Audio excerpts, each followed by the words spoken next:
สบายดีสบายดีสบายดีสาวโสดทุกคนเลย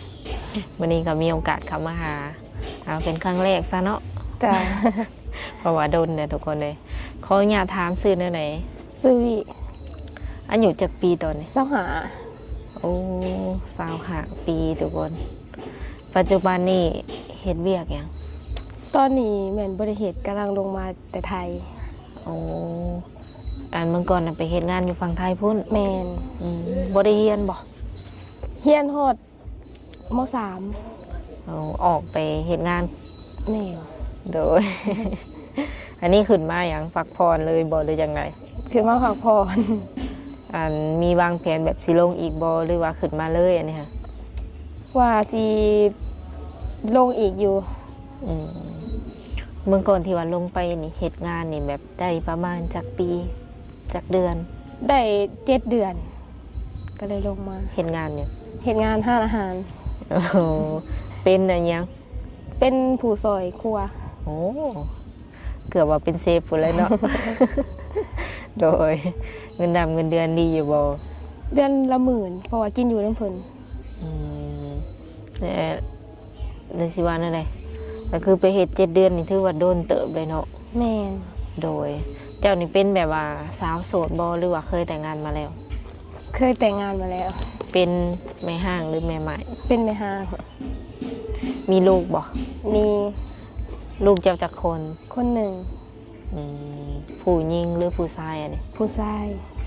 โดยเพิ่นได้จักปีแล้วได้3 ปีแล้วยังกินนมบ่หรือว่าเศร้าแล้วตอนนี้ออกแล้วก็กินแล้วกินข้าวกินยังบ่เดี๋ยวนี้แม่น3 ปีนี่ย่างได้แล้วบ่ได้แล้ว โดยก็ได้เข้าห้องเรียนตอนนี้ยังเพราะว่าสิไปฝากเพิ่นนี่แหละเข้าโรงเรียนนี่แหละสิไปฝากเพิ่นเรียนคือขึ้นมาแนวนี้นี่แนวใดแบบเรื่องค่าใช้จ่ายนี่ขออนุญาตถามคือหน่อยหนึ่งเนาะแบบพ่อเพิ่นนี่เป็นคนยืนคนแรกบ่หรือว่าบ่ตั้งแต่เลิกกันก็บ่ได้ติดต่อกันเลยเพิ่นก็สร้างครอบครัวใหม่แล้วโอ้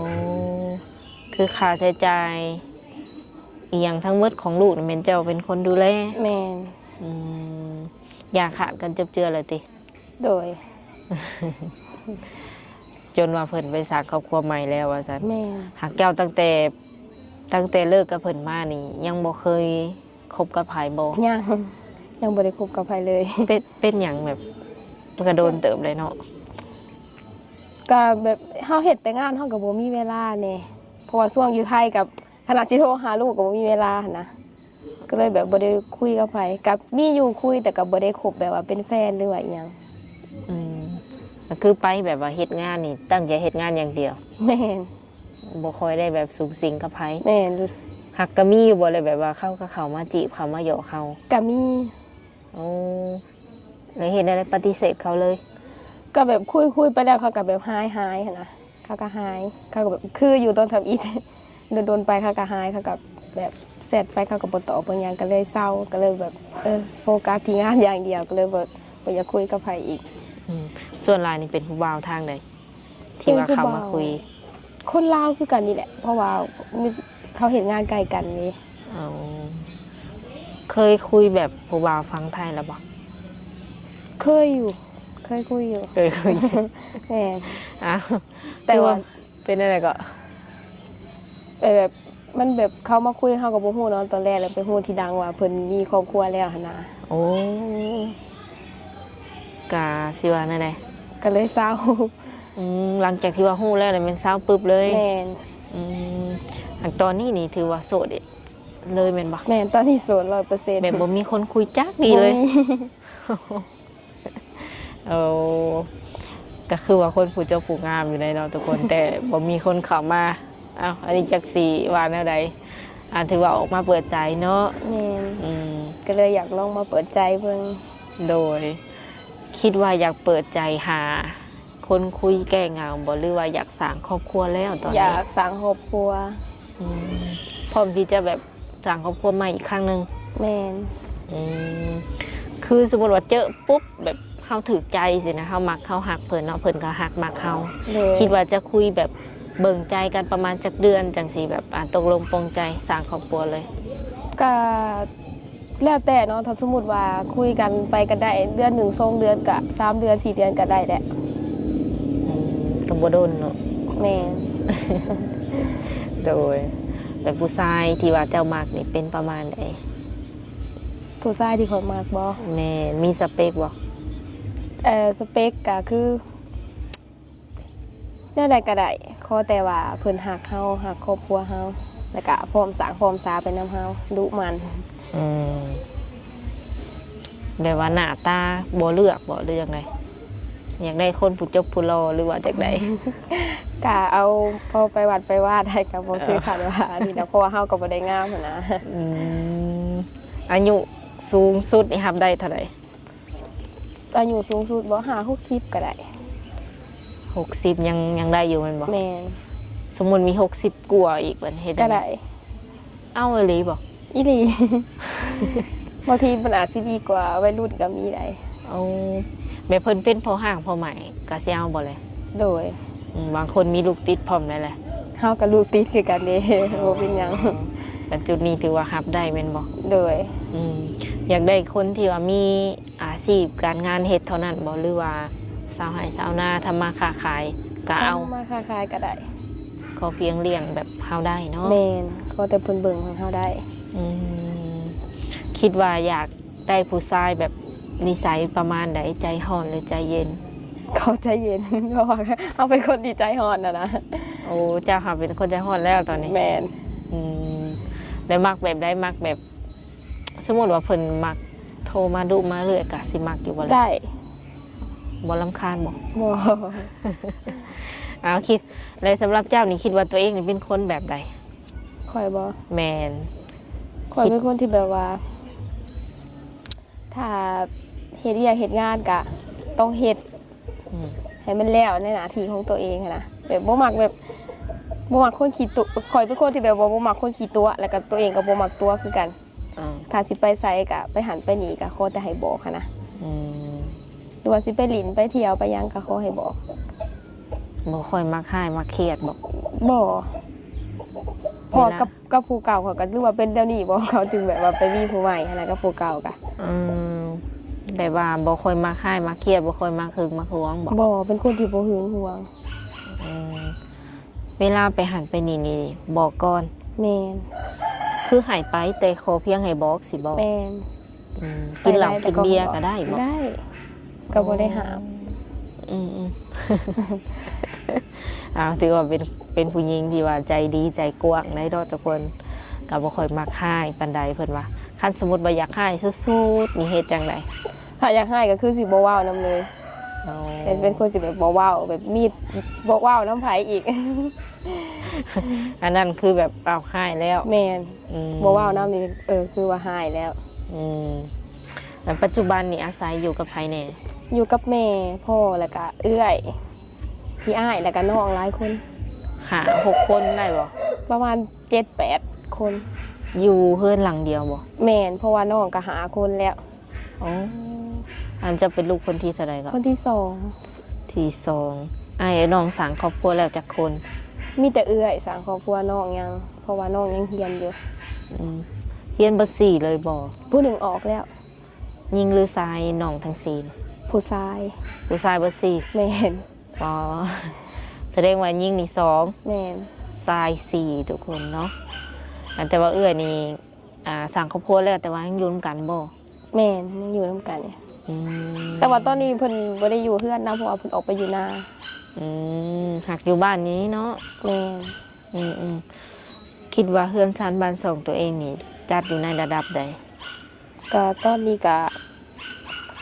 การสร้างบ้านสองกับพ่ออยู่พ่อกินอยู่ พออยู่พอกินเนาะ แม่น ก็บ่ถึงขั้นว่าสิทุกข์ยากหรือบ่ถึงขั้นว่าสิรวยแม่นบ่ แม่น พ่อแม่นี่เพิ่นยังอยู่นํกันเนาะ แม่น เพิ่นอายุประมาณเท่าใดตอนนี้ พ่อตอนนี้47แม่46 โอ้ก็รุ่นเลื่นกันนั่นปีเดียวเนาะ แม่น เพิ่นยังหนุ่มแฮงยังแข็งแรงอยู่บ่ โดยเพราะว่าเพิ่นกลับไปขายเครื่อง โอ้พ่อค่ะเป็นพ่อค้า แม่น แม่ได้จ้ะ แ แม่บ่ได้เฮ็ดเพราะว่าเพิ่นเอาลูกให้เฮาหั่นนะเพราะว่าตอนนั้นเฮาไปเฮ็ดงานเด้ อืม เพิ่นก็ เพิ่น เอาลูก หน ให้เอื้อยแน่เพราะว่ายามหายามหน้าเขาก็เฮ็ดให้เฮ็ดหน้าเด้ก็บ่มีคนเอาหลานเพิ่นก็เอาหลาน อืมหากก็อยู่นํกันนี่ถือว่าหลายเนาะ หลายเมื่อก่อนหลายกว่านี้อีก แต่ว่าเขาไปไทยไปยังตะกี้นาบ่าวยังน้องเมย์ยังเอื้อยเมย์ก็อยู่นํกัน อืมก็มีผิดเถียงกันอยู่บ่ ก็บ่ค่อยเลยบ่ค่อยผิดกัน เพราะว่าเพิ่นก็ข้ามมาเพิ่นก็มาแบบเพิ่นก็ไปเวียกเพิ่นหั้นนะกลางเว้นเพิ่นก็บ่ได้อยู่ คือแบบการเลือกคู่ของเฮานี่แบบสิว่าจังไงเฮาเลือกเองบ่หรือว่าต้องให้พ่อกับแม่เลือกให้ เฮาเลือกเอง แบบเพิ่นบ่เคยเว้าบ่ว่าเจ้าต้องเอาคนประมาณนั้นประมาณนี้ บ่แล้วแต่เพิ่นว่าคันลูกมักก็มักนํแล้วแต่ลูก อ๋ออันก็บ่ได้อันติอีกเนาะว่าสิสมมุติว่าได้สามีอายุหลายจังซั่นซี่เพิ่นก็บ่ว่าอีกบ่ บ่ โชคสิเอาได้อีหลีบ่เคยถามอีกเทื่อนึง ได้ สมมุติว่ามีคนมักแท้ๆนะแต่ว่าเพิ่นอายุค่อนข้างว่าหลายเนาะ โดย โชคสิเอาได้อีหลีเนาะ โดย บ่อายคนแถวนี้บ่ บ่เพราะว่ามันบ่ได้น่าอายเด้เพราะว่าบางคนอายุ60 50ก็ยังบ่ได้เฒ่าก็มีได้ แม่น เพราะว่าอายุเพิ่นหลายซื่อ แม่นแหละ ๆแม่น FC ส่วนหลายก็สิเป็นประมาณนั้นอายุ60ปลายก็มีแต่ว่ายังหนุ่มก็มี แม่นเพราะว่าไปเฮ็ดงานอยู่พุ่นแบบถามอายุเพิ่นอายุหลายแต่ว่าหน้าตาเพิ่นบ่ได้เฒ่าได้ อืม บ่คือแบบว่าเฮาอยู่แถวนี้บ่แบบมันต่างกันแม่นบ่ แม่นมันแบบเพราะว่าบ่คือบ้านเฮาหันนะแบบทางฝั่งไทยนะเพิ่นแบบอายุหลายอยู่แต่ว่าเพิ่นบ่ได้เฒ่า อืมสมมุติว่าสั่งครอบครัวใหม่นี่อยากได้แบบ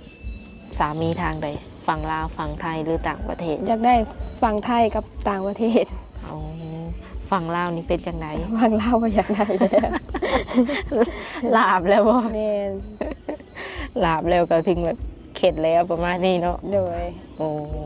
แล้วสิให้โอกาสทางแบบฝั่งไทยบ่หรือต่างประเทศก่อน เอาฝั่งไทยก่อนก็ได้ อืมหากเรื่องการสื่อสารนี่ได้เบิดบ่ ก็ได้อยู่ถ้าต่างประเทศก็แปลเอา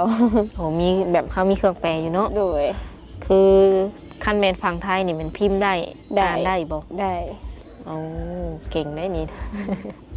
หรือว่าสิว่าในเรื่องการสื่อสารก็สะดวกสบาย โดย ตอนนี้นี่มี2ทางติดต่อให้เพิ่นบ่ มี สมมุติว่าเพิ่นขอนี่แจกหยังให้เพิ่น ไลน์ได้บ่ เอา ไลน์ ไลน์บ่ ไลน์ก็ได้เฟซก็ได้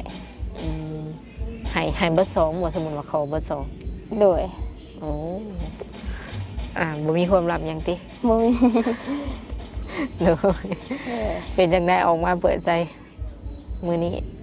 มื้อนี้บ่ แม่นรู้สึกจังได๋ ก็รู้สึกว่า คือสิดีกว่าเฮาหาเองอะนะ คือใช้เวลาโดนบ่แบบตัดสินใจออกมาเปิดใจอีกครั้ง ก็โดนเติบ เกือบปี อ๋อมันเป็นจังได๋มันค่าเฮ็ดเวียกบ่หรือว่ายังบ่มั่นใจยังบ่กล้าออกมาเปิดใจ ยังบ่กล้า แต่ตอนนี้ก็คือกล้าแล้วแม่น โด บ่ ย โดยช่วงนี้ถามว่าเพิ่นสิทักมาเล่นน้ำนี้จะว่างช่วงใดแน่ ว่างตลอดเพราะว่าช่วงนี้เฮาบ่ได้เฮ็ดหยังเด้ ก็คือสะดวกตอบสะดวกเซตตลอดเนาะ โดย อืมอืม ถ้าว่าแบบเฮาเปิดใจเลยเฮายังบ่ทันได้คู่สินะยังบ่เจอคนที่ว่าถึกใจ โดย คิดว่าประมาณจักเดือนจังสิขามลงฝั่งไทย ก็ถ้าลองเบิ่งกับบ่ฮู้คือกันว่าสิจักเดือน อืมหากตอนนี้นี่จะมีบัตรบ่ มี พาสปอร์ตเฮ็ดเรียบร้อย โด เนาะ ย อืมเอาถ้าว่ามี FC เพิ่นอยากมาหาตัวจริง อยากมาเห็นตัวจริงยาวสินะ โดย มาได้บ่ ได้ ช่วงนี้มาได้ตลอดบ่ โดย เจ้าอยู่เฮือน แม่น แบบมาแบบเซอร์ไพรส์ก็ได้บ่โดยการที่แบบบ่ต้องนัดเจ้าจังซี่นะมาเลยสินะ แต่ถ้าบ่นัดก็บางทีเพราะว่าเฮาแบบออกหน้าหั่นนะ เออ พาแม่ออกหน้าอีหยังนี่ โอ้ต้องนัดก่อนแสดงว่า โดย อืม เพราะว่าบางมื้อแม่แล้วก็ชวนไป ไปใส่นะ ไปนา โอ้มาอยู่บ้านจังซี่ก็มักไปหลิดไปเที่ยวอยู่บ่ ก็บ่ได้ไปใส่ เพราะว่าบ่มีหมู่เขาก็บ่ได้อยู่เด้เขาก็สร้างครอบครัวเขาไปอยู่บ่อนอื่นเบิด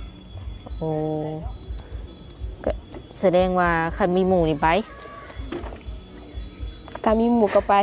แต่อันนี้บ่มีหมู่ไปนำเด้ไปผู้เดียวก็บ่ได้ เออแบบว่ามักเล่นมักเที่ยวมักปาปาร์ตี้อยู่บ่ บ่ เฮ็ดแบบได้จะลิ้นเที่ยวของเจ้า ก็ นะ ไปกินเบียร์ธรรมดาตามห้านเหล้าห้านเบียร์ธรรมดา บ่ได้ปาร์ตี้ บ่ อ๋อ มากินแบบในห้านห้องอาหารซื่อ แม่น ๆว่าซุ่มเซลเล็กหน่อย แม่น คันว่าเรื่องไปลิ้นกลางค่ำกลางคืนนี่แม่นว่าตัดออกบ่ค่อยได้ไปบ่ บ่แบบบ่ได้ไป ม คือเขาปาตกปาร์ตี้คงบ่เคยไป เห็นแต่เขา3 มื้อ 3 คืนก็บ่ได้ไปบ่ได้แล้วนะ หลังจากว่ามีโรคประจำตัวบ่ บ่มี อืมคือเขาอยู่เฮือนแบบพามาแต่ฝั่งไทยแบบนี้นะก็มีผู้บ่าวไทยบ้านแบบว่ามาโยกมาจีบเจ้าจะบ่ ก็บ่มีเพราะว่าอยู่แถวนี้มันก็บ่มีไผผู้บ่าวก็บ่มีบ้านเนี่ย อีหลีบ่ แม่น เออเพราะว่าหลายคนก็สงสัยนะเวลาเปิดใจเลยเขามักถามว่าอ้าวผู้บ่าวแถวนั้นบ่มีบ่ซั่นจังซี่อะนะ บ่มี แถวนี้บ่ค่อยมีผู้บ่าวบ่ แม่น เขาเอาลูกกับเมียเบิดบ่จังซี่บ่ โดยก็มีแต่เด็กน้อยขึ้นใหม่เขาก็บ่เอาแล้วเขาเฒ่าเลย เออหากจะมักอยู่บ่แหละรุ่นน้องเจ้า บ่ นะตัวเองก็บ่มักคือกัน มีแต่รุ่นแบบวัยรุ่นขึ้นใหม่เนาะทุกคนก็คือรุ่นเฮาแบบรุ่นนี้ก็คือเบิดแล้วเนาะ โดย ก็สร้างครอบสร้างครัวเบิดประมาณนี้ให้หน้าตาก้าเนี่ยมีบ่ มี ได้เฮ็ดบ่แต่ละปี เห็ดปีนี้ก็เห็ด ได้ข่าวหลายบ่ ปีกายนี่ได้50 สอบปีนี้น่าสิได้หลายอยู่เพราะว่าปีนี้เห็ดหลาย อืมอันเฮ็ดหน้าตัวเองบ่อันที่ว่าเฮ็ดหลายนะ เห็ดหน้าเพิ่นแน่หน้าตัวเองบ่หลายปานใดหน้าตัวเองก็ประมาณ20ปลายให้นี่แหละแล้วก็ไปขอเห็ดหน้าเพิ่นข้าง อืมให้หน้าตาก้าก็พอได้เฮ็ดอยู่คันว่า โดย แบบคันเฮามีกำลังเนาะ ๆแม่น อืมอ้าวคือเจ้านี่ก็เป็นสิว่าได้แม่ห่างลูกติดเนาะ โดย ถ้าว่ามีคนที่เพิ่นพร้อมจริงจังกับเฮาเนาะเพิ่นสามารถมาแต่งเอาไปอยู่นํได้บ่ ได้ ไปบ่ ไป โอ้ แบบไปอยู่เพื่อนน้ำเพิ่นสินะ โดย ไปเนาะเอาลูกไปนำบ่ ลูกก็ต้องเอาไป อืมอันลูก1คนนี่แม่นว่าต้องได้เอาไปนำ โดย เรื่องเวียกเฮียนเวียกซานนี่เฮ็ดเป็นอยู่บ่ เป็น คือมาอยู่เพื่อนจังซี่นี่เฮ็ดหยังแน่แต่ละมื้อแต่ละวัน กาหนึ่งขาวล่างถวยเมียนเฮือนปกติ ก็เฮ็ดเป็นแบบเวียกเพื่อนพื้นฐานเนาะ แมน ซักเครื่องซักหยังได้ ได้ อยู่เพื่อนนี่ใส่แบบเครื่องซักผ้าบ่หรือว่าใส่มือ ใส่มือ อืมซักมือซักหยังเนาะ แมน อืม โอเคทุกคนเนี่ยก็เรื่องเชื่อในชีวิตประจำวันเพิ่นก็มีประมาณนี้เพราะว่าช่วงนี้เพิ่นก็สิพักผ่อนอยู่บ้านก่อน โดย ยังบ่ทันมีอันเชื่อในวางแผนเนาะยังบ่ทันได้วางแผนเทื่อโอเคกลางคืนนี่แม่นว่าลมได้สูงสุดนี่ฮอดประมาณจักโมง ประมาณ9 โมง 10 โมงก็ได้ ก็นอนแล้วมันบ่ แมน โดย อันที่ว่าเฮือนนี่ที่ว่าเฮาเห็นตอนนี้บ่ที่ว่าอยู่นํกันเบิดเลยนะ แมนเพราะว่าเฮือนหลังนั้นสิเป็นเฮือนป้าตอนนี้บ่ได้อยู่แล้วเฮือนหลังนี้เพราะว่าพ่อเฒ่าแล้วเสียแล้วแล้วก็บ่มีคนอยู่แล้วก็เลยลงไปอยู่เฮือนป้าเพราะว่าป้าเราอันสร้างครอบครัวอยู่ไทย ผู้ตัวนั้นผู้ โดยหลังนะ มันคนละภาคทาง แมน โอ้ เพราะว่าหลังนี้มันอยู่บ่ได้แล้วเพราะว่ามันเพแล้ว โอ้ฝนตกมันก็พระมันหัวนะมันอยู่บ่ได้ก็เลยลงไปอยู่เฮือนป้า อืม เพราะว่าป้าเพิ่นก็บ่ฮู้ว่าเพิ่นสิได้มาอยู่บ้านบ่เพราะว่าเพิ่นก็มีครอบครัวเพิ่นมีผัวเป็นคนไทยเนาะ อืม เพิ่นก็สร้างครอบครัวอยู่เพิ่น เพิ่นไปสร้างครอบครัวอยู่อันแบบต่างประเทศแล้ว แม่ เนาะ น ก็เลยว่าซุมเจ้าหาแบบแสดงว่าแบบอาศัยอยู่เพื่อนเพิ่นประมาณนี้ แม่น หากดินดอนตอนหญ้านะอันนี้นี่แม่นของซุมเจ้าบ่ อันนี้สิเป็นดินของพ่อเฒ่าเป็นมูลแม่แต่ว่าพ่อเฒ่าเสียแล้วแต่ว่ายังบ่ทันได้แบ่งกัน โอ้สรุปแล้วแม่นตอนนี้แม่นเฮาบ่มีเฮือนเป็นหลักเป็นแรงบ่ แม่นตอนนี้เฮือนตัวเองก็ยังสร้างก็ยังบ่แล้วเพราะว่าเฮือนสิสร้างอยู่ดินปูเพราะว่าดินปูก็อยู่ใกล้ๆกัน เอออันไก่กับป้า แม่น อืมตอนนี้แม่นว่าอาศัยอยู่เฮือนแบบ มาป้าไปก่อน แม่ เนาะ น ก็คือดินดอนตอนหยาดยังบ่ทันได้ปั่นเทือ แม่นเพราะว่ายังบ่มีไผมาเดีป้าเราก็ยังบ่ทันได้มา อืมอืมอืม ว่าเป็นอย่างดอกเนาะทุกคนก็โอเคสำหรับ FC คนไหนที่ว่าตามหาหักแท้เนาะก็คืออยากได้แบบอยากได้ภรรยาแบบไปอยู่เพื่อนอยู่ซานน้ำกับคือเหมาะเลยเนาะทุกคนใกล้ๆกันสิไปบ่ ก็ไปได้แต่ว่าเราต้องแต่งกันให้มันอันนี้ก่อน อืมถ้าว่าเจอคนที่ใช่นี่แม่นว่าต้องจัดงานแต่งอีกเทื่อหนึงบ่ โดย คือครั้งนี้นี่คิดว่าจะจัดแบบใหญ่บ่หรือว่าจัดแบบธรรมดา ธรรมดาก็ได้แบบเรียบง่าย โอ้ขอเพียงแต่ว่าเฮ็ดถึกฮิตคองเฮาซื่อ โดย ๆโอ้บ่ว่าสิอยู่ฝั่งไทยหรือว่าอยู่ต่างประเทศไปอีกอะไปได้บ่สิบ่ โดย โอ้บ่ได้เมาเรือเมารถอหยัง บ่ อืม เอาโอเคซะเนาะทุกคน เป็นแบบว่าส่วนตัวแล้วก็เป็นคนประมาณนี้บ่เว้าน้อยบ่ โดย หรือว่าถามว่ามีกล้องก็เว้าหลายอยู่ ก็ปกติก็สำนี้ ก็เว้าประมาณนี้ แม่น โอ้ยันว่ามีกล้องมีหยังอะไรแบบเว้าน้อยถามคำตอบคำสินะ บ่ โอเคสำหรับคลิปนี้ก็สิขออนุญาตโอลมกับเพิ่นประมาณนี้ก่อนเนาะคันว่ามื้อหน้ามื้อใน FC เพิ่นให้มาหาก็สิขออนุญาตมาหาใหม่ถามว่าเจ้ายังบ่ทันลงฝั่งไทยเนาะ โดย โดยสบายดี สวัสดี